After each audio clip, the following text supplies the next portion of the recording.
Hello students, स्वागत है आपका आपके अपने यूट्यूब चैनल आर के स्टडी क्लासेज पर। तो फ्रेंड्स, आप सभी को पता है कि मैं फिजिक्स की मोस्ट इंपॉर्टेंट डेरिवेशन करा रहा हूँ। ठीक है, तो आज की वीडियो बहुत ही ज़्यादा इंपॉर्टेंट होने वाली है, क्योंकि आज की वीडियो में हम किरचॉफ के नियम और व्हिट डिस्टेंस सेतु के बारे में पढ़ेंगे। और ये दोनों क्वेश्चन बोर्ड एग्जाम 2021 के दृष्टि से बहुत ही इंपॉर्टेंट है। ठीक है, तो चलिए शुरू करते हैं। पहला क्वेश्चन लिखा है कि किरचॉफ के नियमों का उल्लेख कीजिए। तो वैज्ञानिक किरचॉफ ने जटिल वैद्युत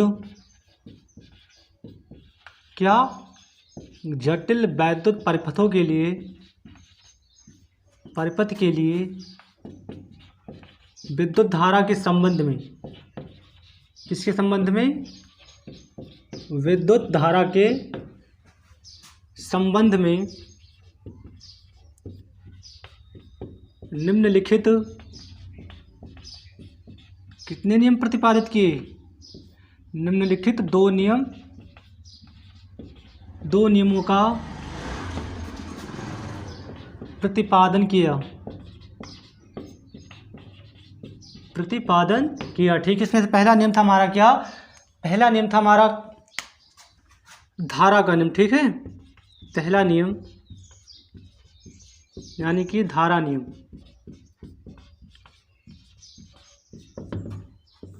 तो स्टूडेंट, जो वैज्ञानिक किरचॉफ थे वो जटिल वैद्युत परिपथ के लिए विद्युत धारा के संबंध में निम्नलिखित दो नियम प्रतिपादित किए थे। पहला नियम था धारा का नियम। ठीक है, तो इसके बारे में थोड़ा बता दें।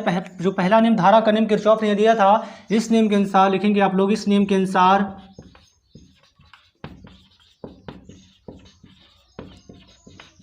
के अनुसार कामा इन्वर्टेड कामा किसी वैद्युत परिपथ के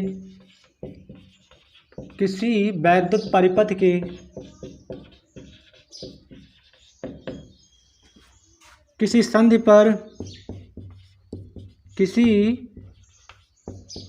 पर मिलने वाली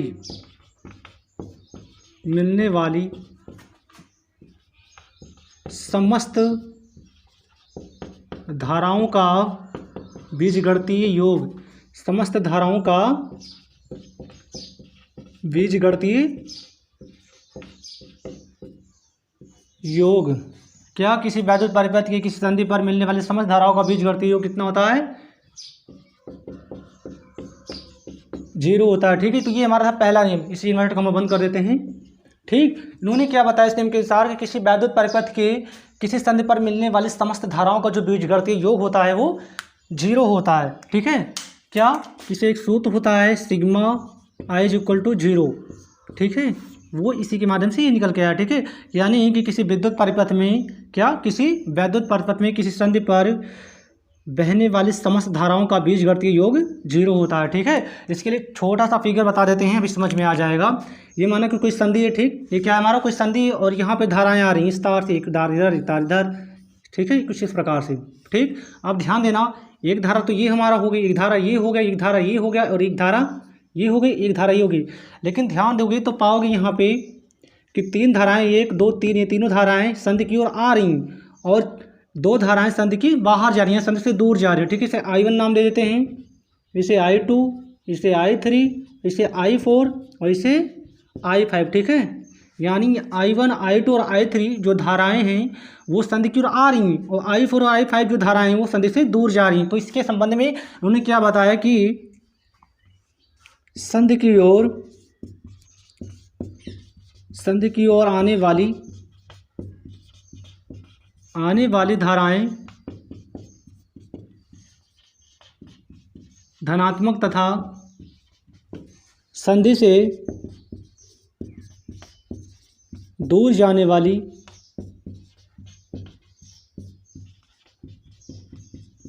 धाराएं कैसी होती है? ऋणात्मक होती हैं, ऋणात्मक ली जाती हैं। इसके आधार पर, यानी कि I1, I2 और I3 जो हैं संधि की ओर आ रही हैं, इसलिए इसे पॉजिटिव ली जाएंगी, यानी धनात्मक ली जाएंगी। और I4 और I5 ये संधि से दूर जा रही हैं, इसलिए इसे ऋणात्मक ली जाएगी। ठीक है, तो इसके आधार पर उन्होंने क्या किया कि I1 + I2 + I3 ये तीनों धाराएं क्यों पॉजिटिव ली जा रही हैं? क्योंकि ये संधि की ओर आ रही हैं। ठीक है, और -I4 - I5 ये दोनों धाराएं माइनस क्यों ली जा रही हैं? क्योंकि ये संधि से दूर जा रही हैं। और इन समस्त धाराओं का जो बीजगणितीय योग होता है वो कितना होता है? 0। ठीक है, इसी वजह से क्या, अब देखो ध्यान देना स्टूडेंट, ये जो तीनों तार हैं संधि की ओर आ रही जितनी भी धाराएं लाएंगे, ठीक है, वो इन दोनों तारों यानी I4 और I5 के माध्यम से बाहर निकल जाएंगे। इसी वजह से इस नियम को क्या, इस धारा के नियम पे आवेश का संरक्षण का नियम का पालन करता है, ठीक है, यानी आवेश के संरक्षण का पालन करता है ये जो धारा का नियम है, ठीक है। तो यहाँ पे देखो I1 plus I2 plus I3 is equal to, ठीक है, यहाँ माइनस उधर जाएगा पॉजिटिव हो जाएगा, तो I4 प्लस I5, ठीक है। ये पहला नियम बता रहा है हमारा।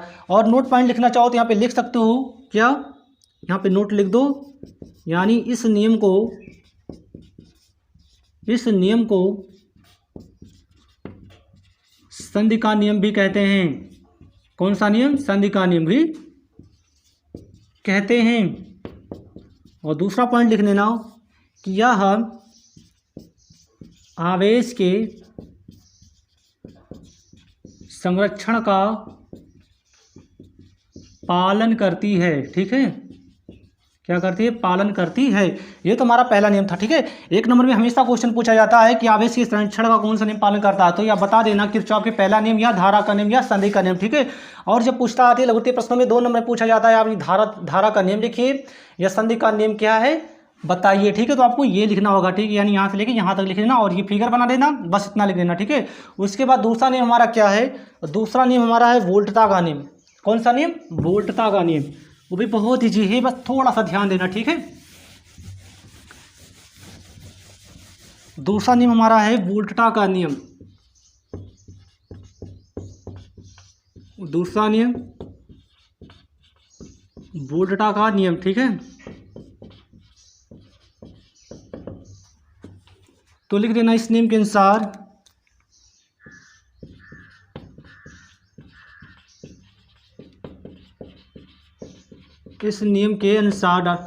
कामा इन्वर्टेड कामा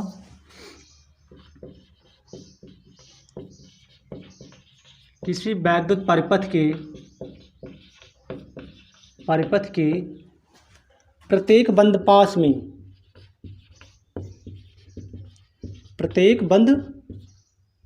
पास के विभिन्न खंडों में बहने वाली समस्त धाराओं एवं उसके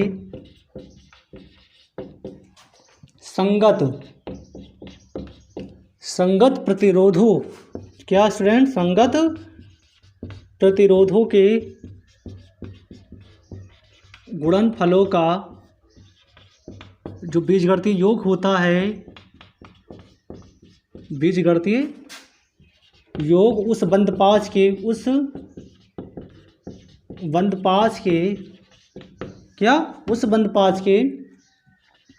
विद्युत वाहक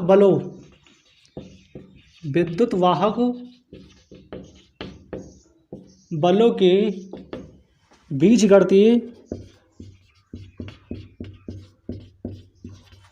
योग के बराबर होता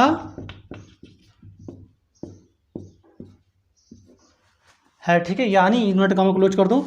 इस नियम के अनुसार किसी विद्युत परिपथ के प्रत्येक बंदपाश के विभिन्न खंडों में बहने वाली जो समस्त धाराएं हैं और इसके संगत जो प्रतिरोध हैं उनके गुणनफलों का बीजगणितीय योग उस बंदपाश के विद्युत वाहक बलों के बीजगणितीय योग के बराबर होता है, ठीक है। इसी के माध्यम से एक सूत्र निकालेंगे, क्या, कि किसी विद्युत परिपथ में प्रत्येक बंदपाश के विभिन्न खंडों में बहने वाली धाराएं तथा उसके संगत प्रतिरोध, ठीक है, कई गुणनफल, यहाँ पे गुणनफल है, ठीक है, गुणा लगाओ चाना लगाओ, ठीक है, यानी किसी विद्युत परिपथ के प्रत्येक बंदपाश में विभिन्न खंडों में बहने वाली धाराएं एवं उसके प्रतिसंगत प्रतिरोधों के गुणनफल के बीजगणितीय जो योग होता है, यानी बीजगणितीय योग होता है वो किसके बराबर होता है, उस बंदपाश के विद्युत वाहक बल को ई से रिप्रेजेंट करते हैं, विद्युत वाहक बलों के बीजगणितीय योग के बराबर होता है, ठीक है।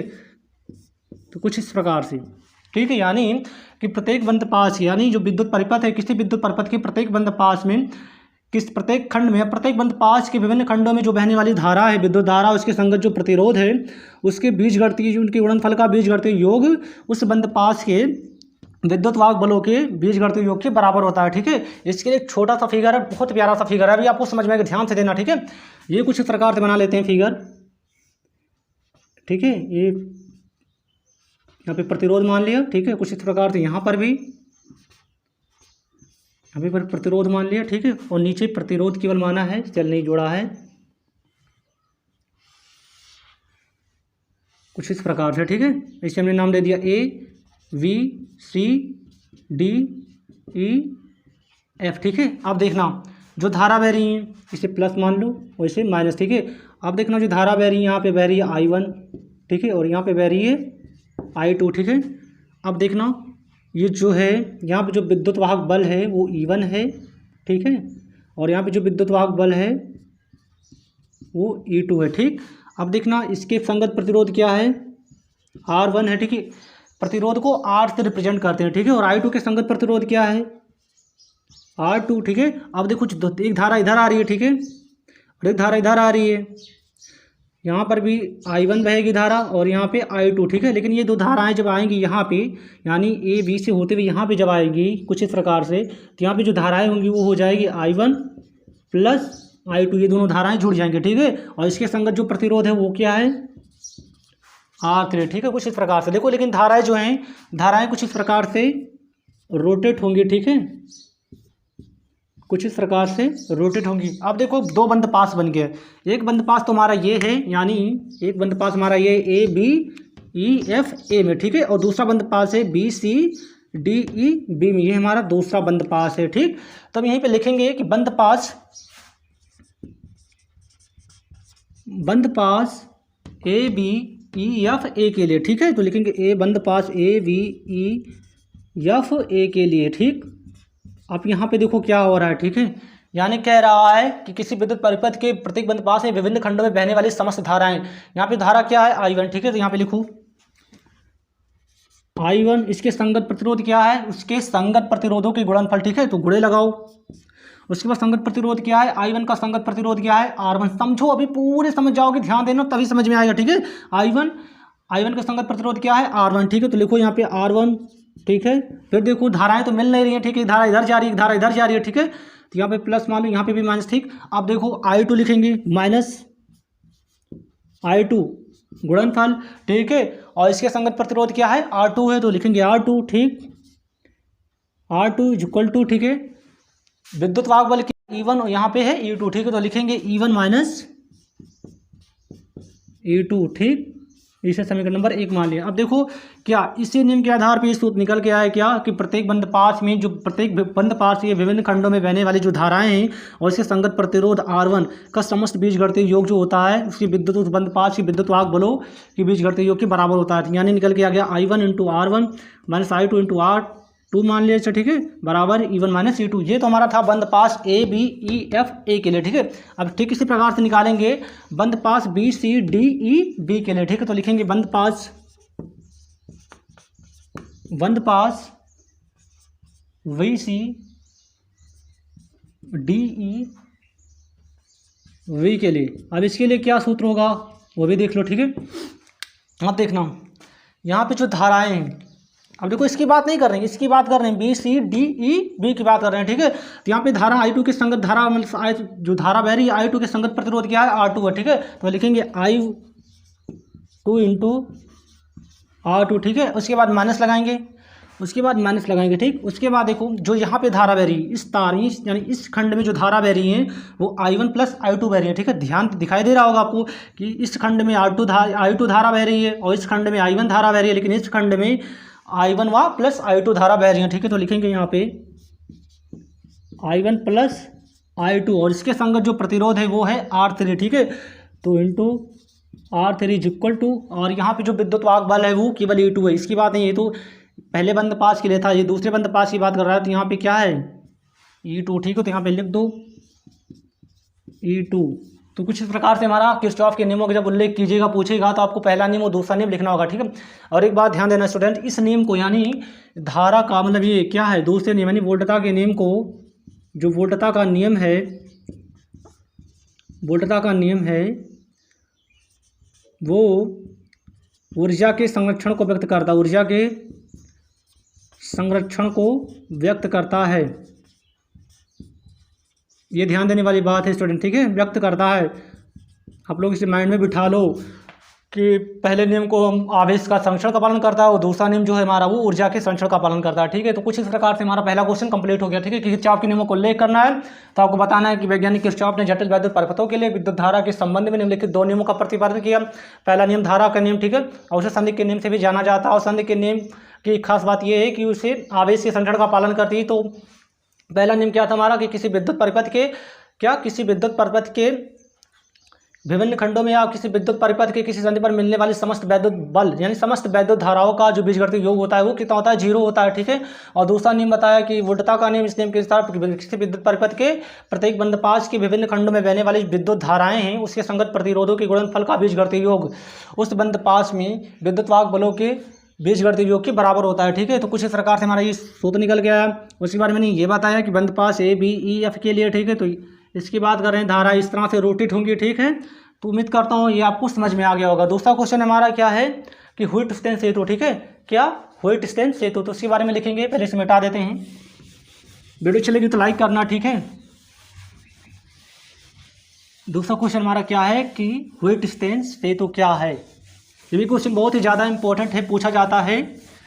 ठीक है, और ये दोनों क्वेश्चन 2021 के लिए बहुत ही इंपॉर्टेंट, इसलिए आप लोग इसे अच्छे से तैयार करके ही जाना, बिना तैयार किए मत जाना। ठीक है, यहाँ लिख दो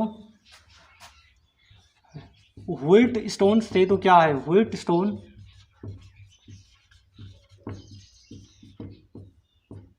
व्हिटस्टेन सेतु क्या है तो लिखे। ठीक है, व्हिटस्टेन सेतु क्या है, तो एक वैज्ञानिक है व्हिटस्टेन। ठीक है, तुम्हारा क्या है व्हिटस्टेन सेतु है। ठीक है, तो यहाँ पे लिख दो थोड़ा सी व्हिटस्टेन ने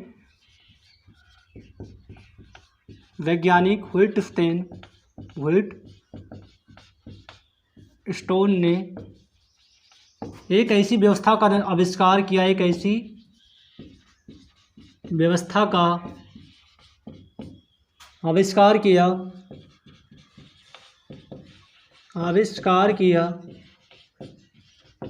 जिसके द्वारा अज्ञात प्रतिरोधों का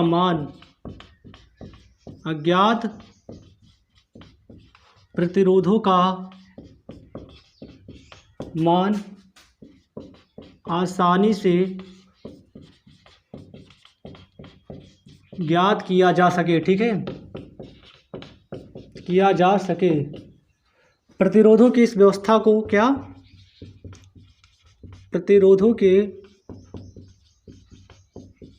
इस व्यवस्था को क्या कहते हैं, व्हिटस्टेन सेतु कहते हैं।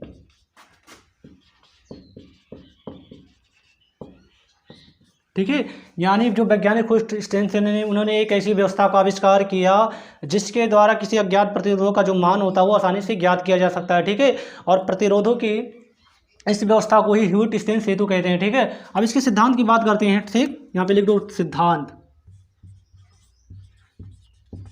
तो उन्होंने एक प्रैक्टिकल किया, उन्होंने क्या किया, कुछ इस प्रकार से एक फिगर बना देते हैं। ठीक है, ये माना कोई क्या है,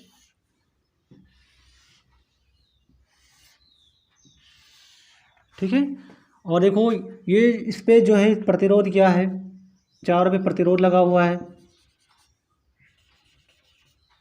कुछ इस प्रकार से। ठीक है, और इसे हमने P नाम दे दिया, PQRS। ठीक है, अब देखो जो इसका जो ये है, ये क्या जो सिरा है, इसके साथ उन्होंने क्या किया, एक सेल जोड़ दिया, बैटरी जोड़ दिया। ठीक है, कुछ इस प्रकार से, और यहाँ पर कुंजी लगा दिया। ठीक, अब देखना थोड़ा सा यहाँ पर उन्होंने क्या किया, एक गैल्वेनोमीटर लगा दिया, धारामापी लगा दिया। ठीक, उसके बाद यहाँ पे कुंजी लगा दिया। ठीक, इसे K1 नाम दे देते हैं, और इसे कुंजी K2 नाम देते हैं, और ये क्या हमारा सेल है। ठीक है, उसके बाद देखो ये धारा निकलेंगी, कुछ धारा इस प्रकार से निकलेंगी। ठीक, धाराएं। ठीक, उसके बाद धाराएं यहाँ पर भी जाएंगी, I1 I2। ठीक है, और यहाँ पर भी धाराएं हैं, I1 I2। ठीक है, अब देखना यहाँ पे प्लस माइनस लगा दो। उसके बाद देखो यहाँ पर A मान लिया। ठीक है, A B C D, कुछ इस प्रकार से उन्होंने बनाया था कि हमारा क्या है, इसी के आधार पे हमें सिद्धांत लिखना है। ठीक है, तो यहाँ पे देखो 4 प्रतिरोध दिखाई दे रहे हैं, एक प्रतिरोध ये, एक प्रतिरोध ये है, एक प्रतिरोध ये है, एक प्रतिरोध ये है।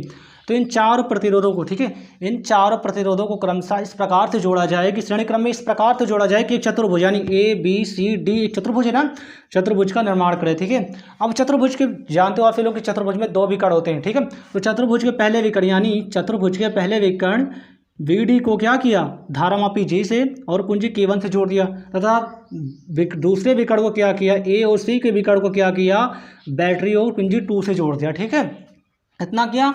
अब यहाँ पे थोड़ा सा लिख देते हैं पहले। ठीक है, तो लिखो कि 4 प्रतिरोधों को क्रमशः P Q R, S को श्रेणी क्रम में इस प्रकार से जोड़ें, श्रेणी क्रम में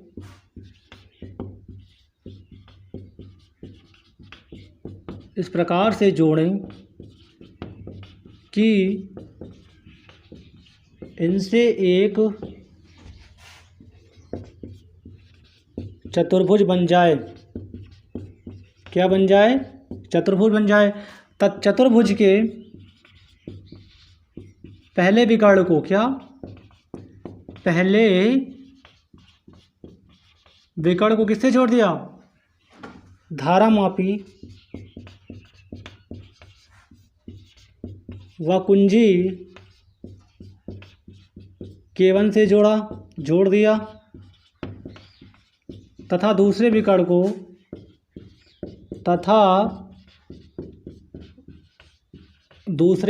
को किससे जोड़ा, दूसरे विकर्ण यानी AC को किससे जोड़ा, सेल से, सेल व कुंजी K2 से जोड़ दिया। ठीक है, जोड़ दिया। अब जब सेल से जोड़ा तो यहाँ पे जो धाराएं बहेंगी, ठीक है, तो यानी सेल द्वारा धाराएं प्रवाहित करने पर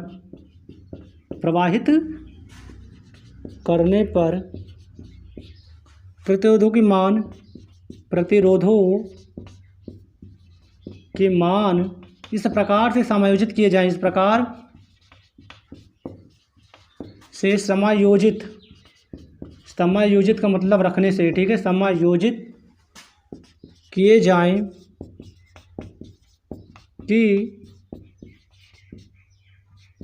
धारामापी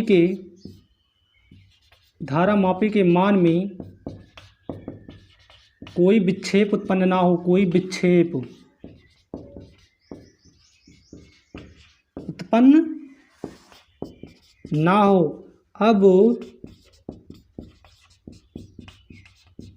धारामापी के अविक्षेप की स्थिति में 2 संलग्न भुजाएं दिख रही हैं, P Q, ये दोनों क्या है, संलग्न भुजाएं, और ये भी इसके संलग्न भुजाएं नहीं, R संलग्न भुजाएं। ठीक है, स्थिति में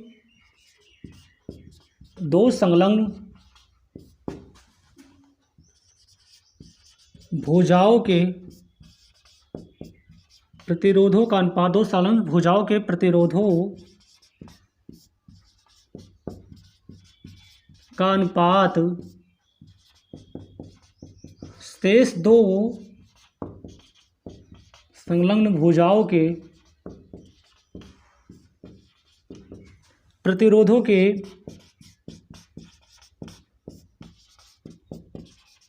अनुपात के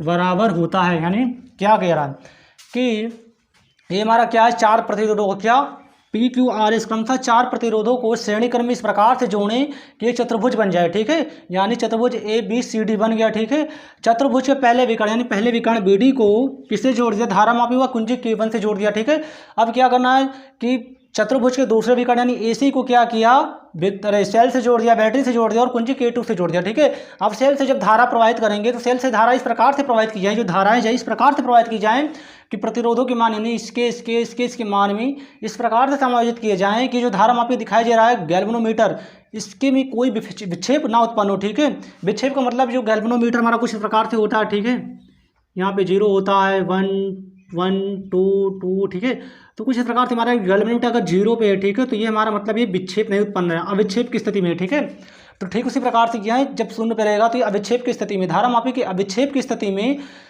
दो भुजाओं का काम, दो संलग्न, ये देखो इसके संलग्न ये है और इसके संलग्न ये है, तो दो संलग्न भुजाओं के प्रतिरोधों का अनुपात यानी P/Q, यानी लिखोगे यहाँ पे P/Q। ठीक है, यानी दो संलग्न भुजाओं का अनुपात शेष दो संलग्न भुजाओं के अनुपात के बराबर होना, यानी ठीक लिख दो यहाँ पे, दो संलग्न भुजाओं का अनुपात शेष दो संलग्न भुजाओं के अनुपात के बराबर होता है। यही हमारा सिद्धांत था। ठीक है, उन्होंने बताया था कि चार प्रतिरोधों को अनुसार PQR को इस प्रकार से जोड़ें कि इनसे एक चतुर्भुज बन जाए और चतुर्भुज के पहले विकर्ण को क्या किया, धारा मापी व कुंजी K से जोड़ दिया तथा दूसरे विकर्ण को सेल व कुंजी K2 से जोड़ दिया। सेल द्वारा धाराएं प्रवाहित करने पर प्रतिरोधों के मान इस प्रकार से समायोजित किए जाएं कि धारा मापी के मान में कोई विक्षेप उत्पन्न ना हो। अब धारा मापी के अविक्षेप की स्थिति में दो संलग्न भुजाओं के प्रतिरोधों का अनुपात शेष दो संलग्न भुजाओं के प्रतिरोधों के अनुपात के बराबर होता था।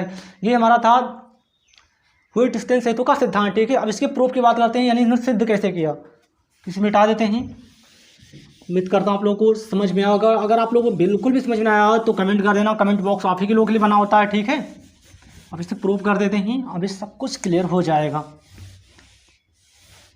इसे मिटा देते हैं, यहाँ पे लिख दो प्रूफ। ठीक है, क्या लिख दो, प्रूफ। धारा मापी के अविक्षेप की स्थिति में, धारा मापी के विक्षेप की स्थिति में देखो ये दो बंद पास बनाए जा रहे हैं। ठीक है, पहला बंद पास हमारा ये है यानी AB यानी ADBA और दूसरा बंद पास हमारा क्या है BCDB में। ठीक है, तो यहाँ पे लिखोगे बंद पास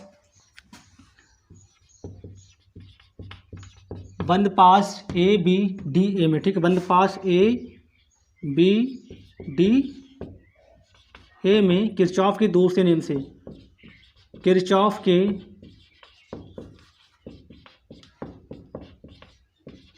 दूसरे नियम से।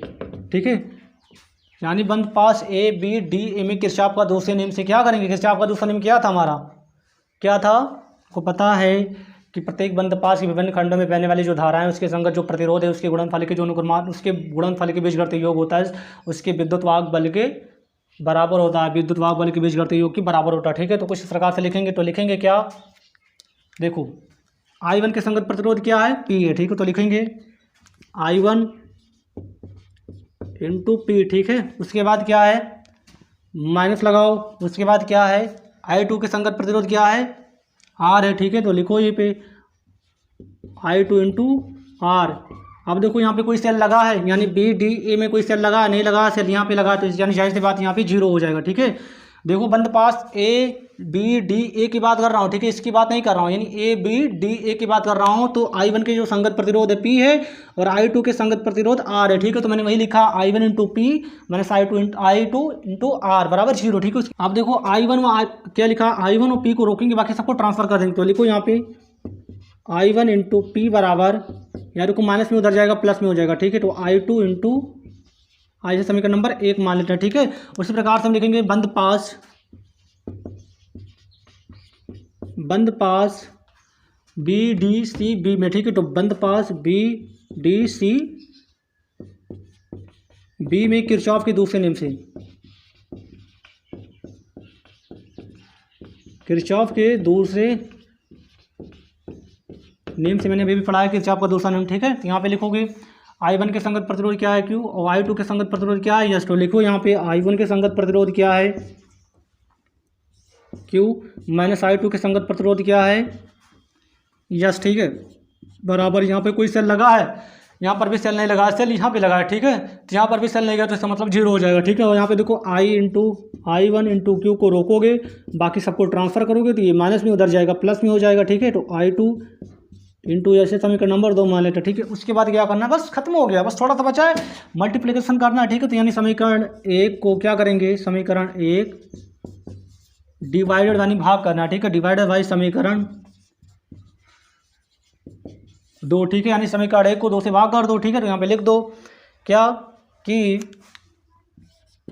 I1 into P is equal to I2 into R, ठीक है। उसके बाद बटे लगा दो, ठीक। यहाँ पे दूसरा समीकरण में क्या था, I into Q is equal to बटे यहाँ पे क्या है I2 इंटू एस, ठीक है। अब देखो I1 यहाँ है, I1 यहाँ है, ऊपर नीचे I2 यहाँ, I2 यहाँ है, ठीक है। ऊपर नीचे काट दो, कट जाएगा, ठीक है। तो I1 को I1 से और I2 को I2 से काट दिया, उसके बाद बचा क्या, यानी बच गया हमारा P बाई क्यू बराबर R बाई यस। यानी किरचॉफ की जो मतलब उन्होंने बताया हुए उन्होंने अपने सिद्धांत में क्या बताया था कि दो संलग्न भुजाओं का अनुपात, यानी दो संलग्न भुजाओं का अनुपात शेष दो संलग्न भुजाओं के अनुपात के बराबर होता है। यही हमारा सिद्धांत हो गया, आपने प्रूफ भी करके दिखा दिया, ठीक है। अब अगर आपसे पूछा जाए कि ह्यूट स्ट्रेंथ से तो क्या है, तो आपको ये लिख के आना है, ठीक है। अगर ये पूछा जाए कि किरचॉफ के नियमों को उल्लेख कीजिए, तो आपको जो दोनों नियम थे वहाँ तक करके आना है, ठीक है। अगर यहाँ तक आप अच्छे से फिगर भी बना देते हो, सिद्धांत भी लिख देते हो, थ्योरी भी लिख देते हो, डेफिनेशन भी लिख देते हो, तो एग्जामिनर एक भी नंबर आपसे नहीं काटेगा, ठीक है। तो उम्मीद करता हूँ आपको वीडियो अच्छी लगी होगी। तो स्टूडेंट आज की वीडियो में यहीं पे समाप्त करते हैं। वीडियो अच्छी लगी हो तो लाइक करना, ज़्यादा से ज़्यादा शेयर करना, और जितने ज़्यादा शेयर करोगे उतने ज़्यादा हमारे चैनल से बच्चे जुड़ जाएंगे, ठीक है। और आपको शाम को केमिस्ट्री की भी वीडियो मिलेगी, ठीक है। आप केमिस्ट्री में कहाँ से शुरू करें ये आप लोग कमेंट के माध्यम से बता सकते हो, ठीक है। तो धन्यवाद, जय हिंद, जय भारत।